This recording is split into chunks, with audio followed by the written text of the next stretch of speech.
welcome back. I can only assume you're hungry if you're here because it's time for a loaf of that sweet, sweet bread. Today's passage comes from the Meditations of Marcus Aurelius, and it goes a little something like this. The noblest way of taking revenge on others is by refusing to become like them. When you hear lines like this, you can't help but think about turning the other cheek, right? Very similar. Marcus Aurelius is telling us that the best way to take revenge on someone else is to refuse to be like them. If someone insults you, you should not insult them back. For a number of reasons. First of all, if you get defensive when someone insults you, you're actually giving those insults validation.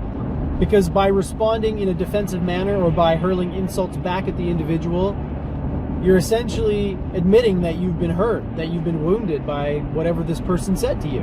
And the only reason a person's words should make you feel that way is if they are accurate, or if there's some validity to them. So when someone hurls an insult your way, when you respond with an insult of your own, you're essentially admitting that this individual has a valid point. So that's reason number one. Reason number two is that if you respond in like kind, you're no better than the other person. You're just as scummy as they are. There's an old proverb that sort of mimics or parallels this line of reasoning. And it goes something like, you can't wrestle with a chimney sweep and come out clean. Another version of this that I've heard is, a wise man told me don't argue with fools because people from a distance can't tell who is who. Pretty sure I got that from a Jay-Z song, but it's also a proverb. Marcus Aurelius is channeling all of this wisdom in this statement. And he does so very eloquently.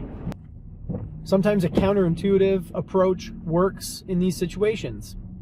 Epictetus has a great line about what you say to someone who insults you. He says, when someone insults you, don't defend yourself. Instead say, well, if this person knew me better, they wouldn't have stopped at these insults. They would have had a lot more to say about me. So self-deprecation and humor can be weapons against these types of situations. They prove or show that you give zero fucks about this other person's insults, because not only are you not defending yourself, you're telling the person, hey, if you knew me better, you could also insult me about these things.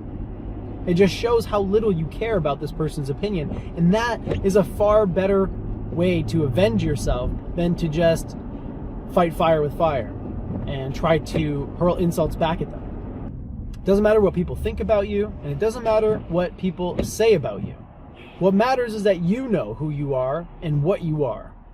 If you know that, and you are brave enough to embrace whatever it is that you are and to acknowledge it openly, there is nothing another person can say to insult you or to make you angry or to hurt your feelings.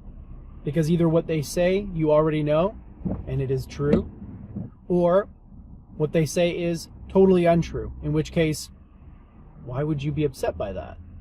You're not harmed by it. It's the person who holds on to irrational and inaccurate pieces of information who's harmed. They're ignorant. So why would you ever get triggered by that? Anyways, that's it for me today. Thanks again for joining me, and don't forget to live well, because that's really fucking important. Cheers.